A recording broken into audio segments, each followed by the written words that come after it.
శరీరానికి, కానీ మానవ శరీరం కాదంటండి, దుర్లభం మానవ శరీరం. ఏ దోమలాగనో, ఏ పందిలాగనో, ఏ ఎలకలాగనో, ఇంకా దానికన్నా చలనం లేని రాయిలాగనో పుట్టి ఒక శిల్పి వచ్చి కొడతానంటండి.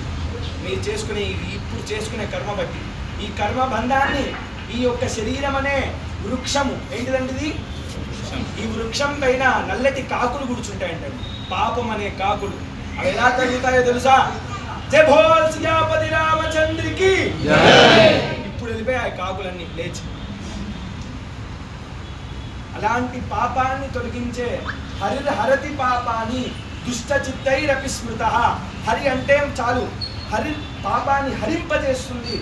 మన సనాతన ధర్మము మన యొక్క పిల్లలకి చెప్పాలి. ఇప్పుడు శివుడు గుడికి వెళ్ళారనుకోండి, అక్కడ పంతులు గారు చెప్తారు, శివుడే తత్వము, శివుడే పరమాత్మ, శివుడే ఈ జగత్తును సృష్టించాడు,